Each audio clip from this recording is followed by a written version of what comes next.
جی میں محمد اعظم سرگودا سے بات کر رہا ہوں۔ میرا سوال یہ ہے کہ جمعہ کے خطبہ کے درمیان جو بیٹھنے کا ٹائم ہوتا ہے وہ زیادہ سے زیادہ اور کم سے کم کتنا ہونا چاہیے، اور جمعے کا خطبہ جو ہے وہ لمبا یا چھوٹا کتنا زیادہ سے زیادہ ہونا چاہیے؟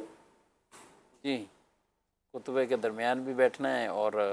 جمعۃ المبارک کے جو 2 خطبے ہیں ان کے درمیان بیٹھنا سنت ہے، اور اس میں کچھ تکبیرات غالباً 14 تکبیرات تک کا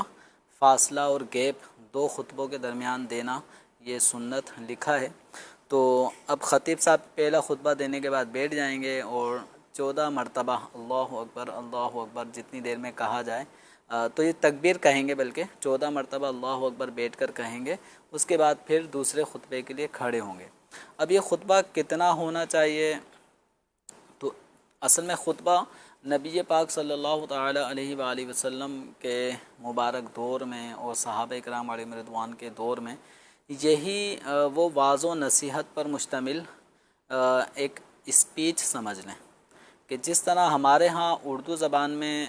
عوام الناس کو کچھ قرآن و حدیث اور اس کے کچھ احکامات سکھائے جاتے ہیں، تو وہ ہمارے ہاں ایک مقرر صاحب کی تقریر ہو گئی، خطیب کا صاحب کا خطاب ہو گیا، تو ہم اس کو بیان کہتے ہیں۔ اس کے بعد پھر وہ جو جمعۃ المبارک کی شرط ہے خطبہ، تو اب پھر وہ عربی زبان میں چونکہ تواتر کے ساتھ سلسلہ چلا آ رہا ہے تو اس شرط کی ادائیگی بھی کرنی ہے، اور مسلمانوں کو عربی زبان میں واعظ و نصیحت بھی کرنی ہے۔ تو اب یہاں پر عوام الناس کو مد نظر رکھتے ہوئے خطبے کو دیکھا جا سکتا ہے کہ اس میں کتنا وقت صرف ہو، کتنا بڑا ہو۔ تو عام طور پہ جو خطبات رضویہ ہیں، اور اس طرح مکتبۃ المدینہ سے بھی خطبات کی کتاب فیضان خطبات رضویہ یا غالباً اس نام سے ہے، تو یہ کتاب مل جائے گی۔ اس کے اندر ایک مناسب مقدار میں خطبے، جمعۃ المبارک کے، عیدین کے خطبے،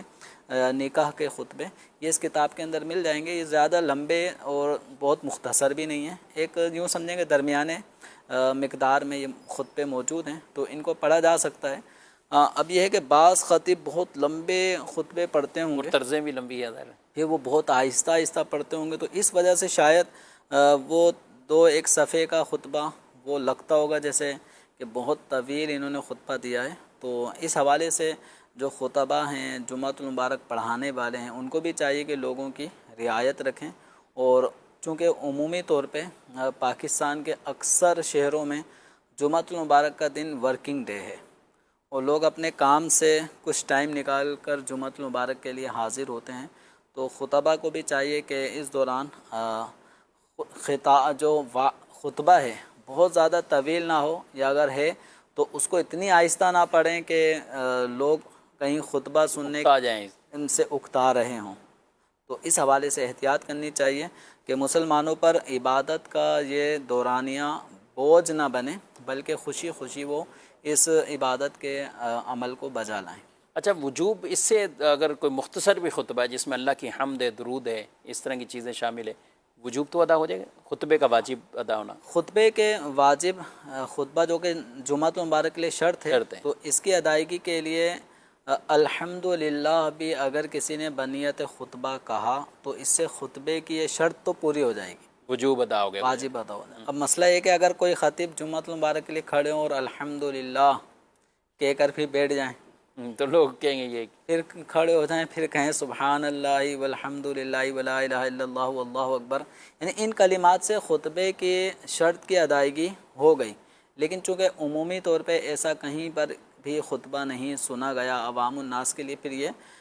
ایک عجیب سی بات ہوگی۔ ظاہر ہے اتنا تو نہیں ادا کریں، یعنی اس کی کمی، بعض ایسے نہیں کہ اس کو بہت چھوٹا سمجھتے ہوں۔ اب بعض اوقات ایسا ہوتا ہے کہ کوئی خطیب صاحب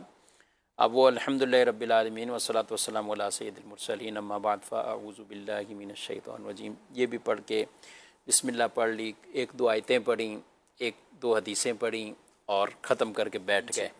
تو یہ تو کوئی ایسی کوئی اس میں کوئی حرج نہیں، اس طرح بھی خطبہ ادا ہو جائے گا۔ خطبہ دراصل واعظ و نصیحت ہے، واعظ و نصیحت۔ تو جمعۃ المبارک کے اندر جو خطبہ دیا جاتا ہے تو یہ ایک واعظ و نصیحت کی صورت ہوتی ہے، تو اس انداز سے نماز کا خطبہ جو کہ شرط ہے وہ ادا بھی ہو جاتا ہے، اور عربی زبان کے اندر یہ مسلمانوں میں تواتر کے ساتھ یہ معمول صحابہ کرام علیہم رضوان کے دور سے اب تک یہ چلا آ رہا ہے۔ تو اس لیے عربی زبان کے علاوہ دیگر زبانوں پر خطبے پر اکتفا نہیں کر سکتے، یعنی کوئی یہ کہے کہ امام صاحب نے بھی آدھے گھنٹے کا بیان کر تو لیا، وہی خطبہ بس وہی کافی ہے، یہ اس سے وہ مقصد حاصل نہیں ہوگا۔ خطبہ سے پہلے نماز میں بھی آئیں تو خطبہ سے پہلے ہی آئیے۔ ایک حدیث پاک ہے جس میں یہ فرمایا گیا کہ جو فرشتے ہیں جمعہ کی نماز میں آنے والوں کے نام اپنے رجسٹر میں لکھتے ہیں، ان دفتروں میں لکھتے ہیں، رجسٹروں میں لکھتے ہیں۔ جب خطیب خطبہ کہتے ہیں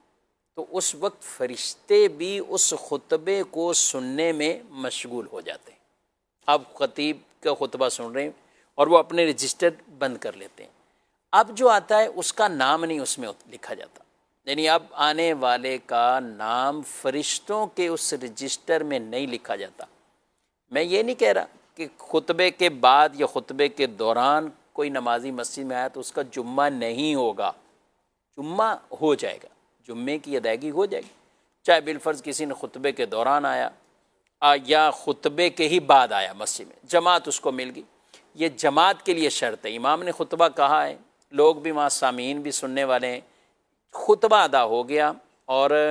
جمعے کی نماز بھی درست ہو جائے گی، لیکن ان لوگوں کے نام ان رجسٹروں میں نہیں لکھے جاتے۔ تو کوشش یہی کریں کہ جلد سے جلد جمعہ کی نماز کے لیے آپ آئیں، تو تاکہ اس میں ہمیں ثواب بھی زیادہ سے زیادہ حاصل ہو۔ مزید سوال؟